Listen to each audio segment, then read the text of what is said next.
Last week, an article at MSNBC compared Trump's version of Christianity with Kamala Harris's. The article goes on to say that the 2024 presidential race juxtaposes two very different versions of Christianity.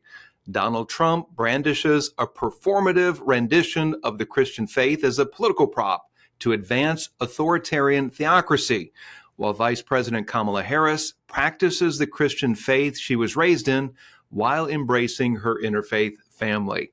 This is Richard Nelson, and thank you for tuning in to the Commonwealth Matters. So, is Donald Trump using authoritarianism as a political prop to advance a theocracy? Is Kamala Harris's view of pluralism in line with America's ideals? Joining us to talk further about this and the topic of Christian nationalism is Mark David Hall, a professor at Regent University's Robertson School of Government. He's also a senior fellow and director of the Religious Liberty in the States Project and the Center for Religion, Culture, and Democracy. He's the author of several books, including his most recent called Who's Afraid of Christian Nationalism? Mark, thank you for joining the program. Thank you for having me, Richard. So I thought that would be a good way to cue up the program by that article in MSNBC. And I want to press in a little further to the Democratic National Convention, which just wrapped up recently, and their Interfaith Council hosted a panel discussion on the topic of Christian nationalism. They had two congressmen who were there and a couple of journalists, Congressman Emanuel Cleaver of Missouri and Congressman Jamie Raskin of Maryland. I want to share with you a couple of comments that they had shared on the panel, and then get your feedback. This is what Emanuel Cleaver said. Please remember that the founding fathers were not Christian. Washington was a deist, not a Christian. Thomas Paine, who was central to our whole founding, didn't even believe in God, period. He also went on to say that there's nothing about God in the Constitution. Zero. It's a contradiction. Is this accurate? This understanding of our founding fathers and their relationship to Christianity? It's almost completely inaccurate. So a couple books ago, I wrote a book entitled, Did America Have a Christian Founding?, which I answer that question with a resounding yes, by which I mean America's founders were influenced profoundly by Christian ideas or ideas developed within the Christian tradition of political reflection. I do spend a little time on the individual faiths of some founders, and it is absolutely accurate to say that Thomas Paine is a deist. I don't think it's accurate to say he's an atheist, though. And yet Thomas Paine only spent about 20 years of his 70 or so years on this earth in America. So he's born in England, grew up in England, spent most of his life in Europe. And so I would say he's a profoundly unrepresentative founder. If we turn our eyes from a Thomas Paine and a Ben Franklin, Thomas Jefferson, none of whom were Orthodox Christians, to the broader constellation of founders, there's very little reason to believe any of them were atheists and that more than a handful of them were deists in any meaningful sense of the word. Yeah, that's good. Thank you for clarifying that. I knew that you have written on this, you've spoken on it, and I wanted to bring some clarity. And yet this falsehood, if you will, or this inaccurate understanding of our history is constantly put forward. Perhaps this is just a lack of good teaching and a lack of good scholarship when it comes to the beliefs of our founding fathers. Mark, I want to bring up another comment that I was alarmed to see. This is by a journalist by the name of Catherine Stewart, and she was commenting on religious freedom here in the United States today. She said, Americans like to believe that we have religious freedom, but when you say that, we are kidding ourselves. You say that there's some degree of formal religious freedom in America, but on the ground, some groups have privilege and other groups have to sit in the back room. So how does a statement like that grab you? That she's asserting that we don't have religious freedom, and then maybe formal religious freedom is something that is out there, but there's some groups that have privilege and other groups have to sit in the back of the room. And her implication was that Christians and those in the Christian community have privilege. So Catherine Stewart is an activist journalist. So is Andrew Seidel, not a journalist, but an activist. And these folks routinely say things like this, that the Supreme Court is privileging Christianity above the other religions. One of the things I do in my recent book, Who's Afraid of Christian Nationalism, is I go through a ream of recent U.S. Supreme Court cases where the justices rule in favor of Muslims, an Islamic woman to wear the hijab, an Islamic man's right to wear a beard in prison, Islamic men's right under the Religious Freedom Restoration Act to sue the national government for damages. It's just utterly and completely false. In fact, Luke Goodrich did a great study where he shows that religious minorities are far more likely to be protected by the Religious Freedom Restoration Act than are Christians. And that kind of makes sense, right? Because there is a sense in which inadvertently, I think sometimes minority religions are discriminated against. So the Arkansas case I mentioned involving the prisoner, the Arkansas Criminal Justice Division or whatever, basically said all prisoners must be clean shaven. It's a little bit more complicated than that. Well, for most Christians, this isn't a problem, right? But for Muslims, Muslim men are told that they must have facial hair. And so that general neutrally applicable law inadvertently impacts Islamic men in their ability to live out their faith. So very fortunately, the U.S. Supreme Court stepped in and say, no, Arkansas, you can't do this. You must permit Islamic prisoners to grow facial hair if required by the dictates of conscience. Yeah, very good. Another journalist on this panel, and I'm going to butcher this name, Coyote Joshi Y. Joshi said this: "We see how Christianity is embedded in our legal and social infrastructure. What we see throughout U.S. history is that Protestant Christianity is present in our immigration laws, how SCOTUS justices have made their decisions." And then he goes on, because we are not taught to see those, we do not understand the impact of this on today. This is Christian privilege. Another way to think about privilege is advantage. Christianity has been advantaged from the get-go all throughout. And we've got to start realizing that. We've got to make that which has been invisible visible. So again, he's drilling down on this idea that there is some kind of Christian privilege in our laws and in our society. Respond to that, if you would, Mark. So I think there's a very important sense in which this is the case. So in the late 18th century, 98% of Americans of European descent are Protestants. The other 2% are Roman Catholic. And there's about 2,000 Jews in 4 or 5 American cities. And so lo and behold, there's an assumption that the nation will kind of run on the Christian calendar. So for instance, the pocket veto occurs 10 days after Congress passes a law, Sundays exempted. So there's an assumption that Congress will not be doing business on the Sabbath. You think about the school calendar. No school district of which I'm aware holds school on Sunday. And even though we call it winter break nowadays, winter break conveniently falls over the Christmas season so that Christians are able to celebrate the holiday of Christmas. One of the projects I direct is a Religious Liberty in the States project. And one of the laws we look at is whether or not states require school districts to give students excused absences for religious holidays. Now, this almost solely impacts religious minorities. So a high holy day for Jews might fall on a Wednesday, where school would usually be held in session. And so they would be required to be given an excused absence so that they could celebrate that holiday. So all of which is to say, I think there's truth in that. Fundamentally, there is a degree of privilege that Christians are granted. And yet I'm firmly in favor of protecting religious minorities whenever possible, even going way out of our way to protect them, as in the case with these excused absences for religious holidays, which almost solely benefit non-Christians. Yeah, that's good. Mark, let's go to your book. Your recent book is called Who's Afraid of Christian Nationalism? Why Christian Nationalism is Not an Existential Threat to America or the Church. You mentioned in your book that beginning in about 2006, there were a good number of left-leaning academics who began using the term Christian nationalism. They warned of the dire threats. They came out churning out books, even though you didn't see Christian leaders using this term or Christians identifying with this idea. Why is that? Did something happen in 2006 around that time that led the political left to respond to this? Yes, I'm not sure there's anything exactly in 2006. And what you have is a ream of books in the 80s, 90s, and the early aughts decrying the rise of theocracy, the religious right, the moral majority. And the main thing that happened in 2006 is that these terms were then replaced by Christian nationalism.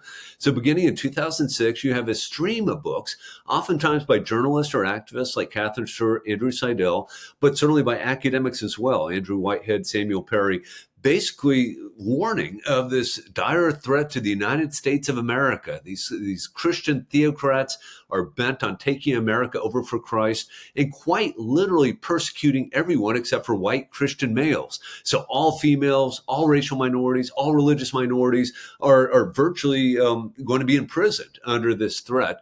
And that would be incredibly scary if it was the case. I say this as a white Christian male. I would hate to live in that sort of universe. But of course, as you and I know, there's nothing like that. There's just no sizable movement whatsoever that desires simply and solely to privilege white Christian males above all others. Hi, Richard Nelson here. There's got to be a better way to engage politics. That's why I wrote a new book focusing on how Christians can lead the way. It's called Christianity and Politics, a memoir of spiritual formation and field guide for Christians in the public arena. This is a refreshing perspective on how believers can engage the political realm, and it's available for pre-order on Amazon today.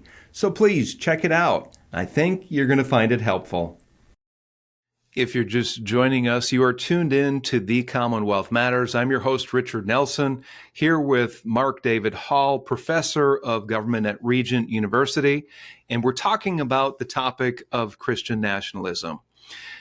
Mark, it wasn't until the year 2022, that's just 2 years ago, that really the first public significant personality, if you will, identified as a Christian nationalist, and that's Marjorie Taylor Greene. And so we had this scholarship, as we were just talking about, that goes back to 2006, and then all of a sudden you have a prominent congresswoman who receives a lot of national attention, but she came out just 2 years ago and identified as a Christian nationalist. Why did she do that, and how does this reframe the debate? Because she's known as a very conservative, maybe provocative. That might be a good term. But why did she do that, and how does that, because of her personality, does that change this debate and maybe add fuel to the fire or support their arguments that, hey, we should be concerned about Christian nationalists? Certainly the critics think so. So I want to highlight one of the things you said, but we really should emphasize this. Prior to 2022, almost literally no elected official, no academic, no Christian leader was saying, I am a Christian nationalist. Christian nationalism is a good thing. So Marjorie Taylor Greene is the first elected member of Congress to say, I'm a Christian nationalist. To date, I believe exactly two members of Congress have identified as Christian nationalists. In 2022 as well, you have people like Al Mohler and Doug Wilson come out and say, well, we could salvage the term Christian nationalists, but they weren't embracing it. They weren't utilizing it on their own. I think this is entirely imprudent. And I've said this to a number of these, especially the academic types, to their face. Why would you possibly embrace this label that has only been used as a slur for over a decade? Now, what they all want to do is redefine it. They want to say, well, we don't mean anything sexist or racist or homophobic or militarist by it. We simply mean X, Y, and Z. And I take them at their word. I don't think they're racist, sexist, homophobic, and so forth, but it's just entirely imprudent. So again, it bears emphasizing that almost no Christian leader in the United States of America is out there advocating for Christian nationalism or anything like it. Mark, I've had a chance to read half of your book, and I'll be very frank and transparent. I wanted to read all of it. I had some other things going on, but what I've read halfway through is very good. Your analysis is fair. You support what you're writing you document it very well, as opposed to some of the academics that you critique. And one of those, there's a book written not too long ago called Taking America Back for God. It was written by the academics Whitehead and Perry, and it's been an influential book. It's gotten all kinds of praise. It's been referenced in other books that are criticizing or pushing against the idea of Christian nationalism. So they say in their book, Taking America Back for God, their definition of Christian nationalism is that it is an ideology that idealizes and advocates fusion of American civic life with a particular type of Christian identity and culture. Is that a fair definition of Christian nationalism? Yeah, that's a fair definition, but it's only the beginning of their definition because they go on to make it crystal clear that Christian nationalism is a toxic blend of racism and sexism and militarism and homophobism. And then they go on to claim that 51.9% of Americans fully or partially embrace this toxic stew. And so this is, I think, just ridiculous. If you read through their study, what they do is they base it on a Baylor survey where people are asked to respond to questions. And the questions go something like this. I'll read some of them. The federal government should advocate Christian values. Now, when I hear that, I think, yeah, Christian values, peace, justice, equality. Absolutely, the federal government should advocate those sorts of things. And so I would be a strong yes on that. The federal government should allow religious displays in public places. Well, when I hear that, I think immediately of the Bladensburg Cross, that World War I era cross in Maryland that the U.S. Supreme Court found to be constitutional by a 7-2 vote, including Breyer and Kagan. So I'd say absolutely. And you go through every one of their statements could be answered in a particularly innocuous way, and yet score someone like myself as a rabid Christian nationalist, whereas I would reject everything about their definition of Christian nationalism. And so it's just a profoundly flawed study, and they should have known better. But I think they've enjoyed getting all the PR from this outrageous academic work. And this is an academic work published by Oxford University Press that just fundamentally misstates the problem. Have you ever wondered why America is the most prosperous nation in history? We've certainly been blessed, but we take the conditions for prosperity for granted. That's why CPC is hosting the Toward a Better Bluegrass Conference. We've invited some of the top thinkers and leaders to speak about the sources of our economic strength. Biblical principles, America's founding framework, and individual capacity are a few issues that we'll be addressing. So please join us on October the 18th in Lexington. And for more information, go to our website, commonwealthpolicycenter.org, and we look forward to seeing you there.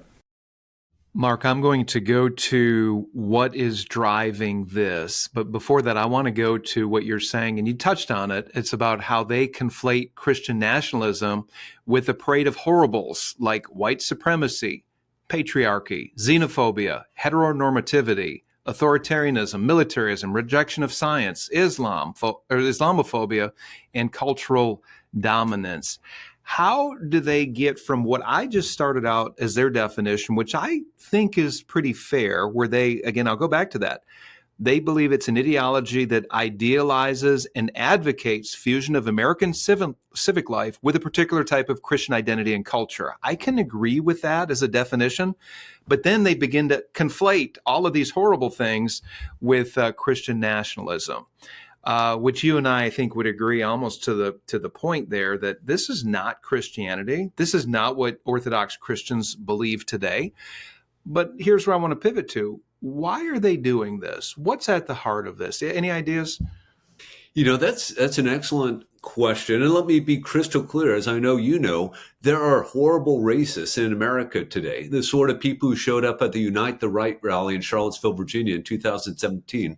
But I think that was about 300 people. And this was from all sorts of groups, the KKK, the Aryan Nation, all sorts of alt-right groups. Yeah, so there are virulent racists out there, and we should condemn them. If they engage in acts of violence, they should be arrested. We shouldn't tolerate them in any way, shape, or form. But to suggest that 51.9% of Americans fully or partially embrace this view is just utterly ridiculous. So what's driving these people? I think a number of them are activists. I have a book, a chapter in my book called The Polemical Critics, people like Catherine Stewart and Andrew Seidel, who are just clearly activists. They're aimed at, I think there's a clear agenda of shaming Christians to suggest we shouldn't bring our faith into the public square. People like Whitehead and Perry are academics, and I think they probably are making a good faith effort to address a problem, to measure a problem that they think is out there. And yet, even in this Oxford University Press book, they let their implicit biases out. For instance, they say that the only reason one is pro-life is because one wants to control women's bodies. That's it. Now, this leaves aside the the well-known fact that women are just as likely to be pro-life as men. So what are these women? What is my wife wanting to do? Control other women's bodies? Not at all. She believes that an unborn child is a child and should be protected as a matter of law. They say in this Oxford University Press book that these Christian nationalists believe that religious liberty means more than the freedom to worship. But religious liberty has always meant more than the freedom to worship. The First Amendment begins, Congress shall make no law respecting the establishment of religion or prohibiting the free exercise thereof. We have a constitutional right to act upon our religious convictions. And this includes doing things outside of a church, a mosque, or a synagogue, sharing our faith in the public square, wearing a hijab, wearing a yarmulke. It absolutely involves more than the freedom to worship. Obviously, what they have in mind is someone like a Jack Phillips, a cake baker who can't participate in a same-sex wedding ceremony. And that is a part of religious liberty, but it certainly goes well beyond simply being a bigot. So, yeah, I think what we have with the academics are implicit biases, whereas with people like Andrew Seidel, you have pretty explicit biases. I appreciate that clarification. You had mentioned that in their book, they contend that 52% of Americans are fully or partially supportive of Christian nationalism. And you question if that number is accurate. And you write about this. So scholars are supposed to do good scholarship. If you have a survey and come to a certain conclusion, it should be supported by the facts. I mean, you're suggesting that really they came to the faulty conclusions, as you had mentioned just a few minutes ago. What is a more accurate number, if you will, of how many people could reasonably be called Christian nationalists? So fortunately, and this is the way scholarship is supposed to work, since their book came out, a number of other scholars without any clear agenda have questioned their findings. There have been other surveys that have come out with, I think, far more reasonable understandings of Christian nationalism. And I get to this in one of my latter chapters. So I contend that Christian nationalism is a thing. It basically involves wanting to privilege Christianity above other religions, so that Christian nationalists would like Congress to formally declare America to be a Christian country. Christian nationalists believe that America was founded as a Christian nation. Christian nationalists would like public school teachers to lead children in explicitly Christian prayers. So about 20% of Americans embrace these sorts of views. Let me note that this has nothing to do with racism or sexism or homophobism or militarism, but it definitely involves privileging Christianity above other religions. And I give a number of reasons, biblical, theological, prudential, and constitutional reasons why we should reject even this benign form of Christian nationalism. So I want to make it crystal clear, I'm not in favor of Christian nationalism of any stripe, but I think the actual Christian nationalism that exists in America is far from an existential threat to America's constitutional democracy or to the Christian church, which is one of the things that the critics say. The Christian church in America is on the verge of collapse because of Christian nationalism, and that's just ridiculous.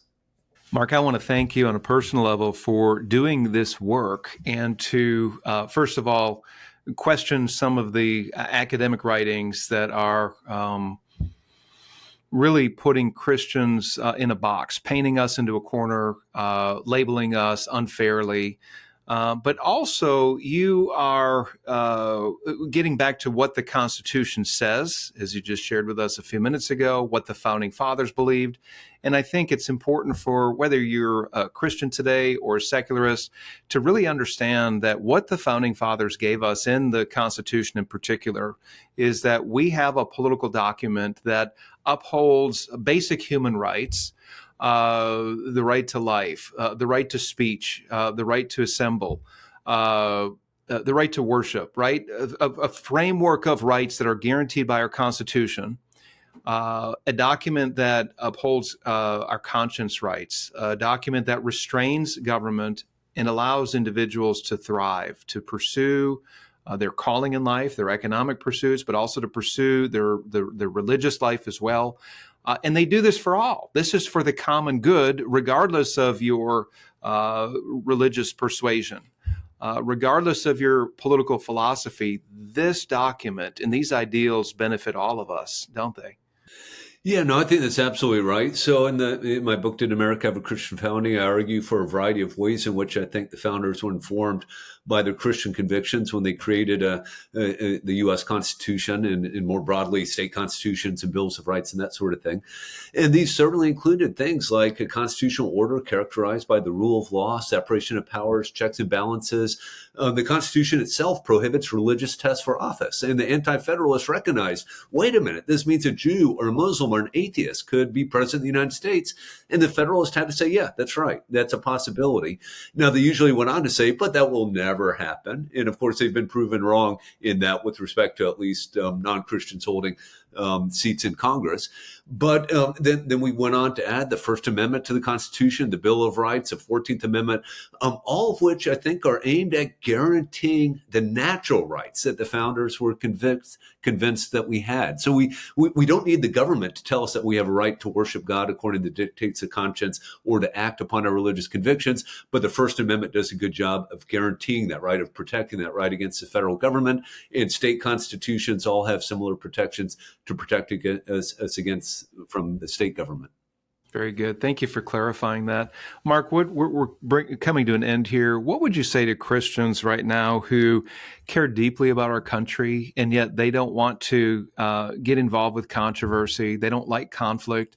What would you say to those Christians right now who are maybe thinking of sitting on the sidelines, not voting, or they're maybe just frustrated with the state of our politics, and they're seriously considering staying home? What would you say to them?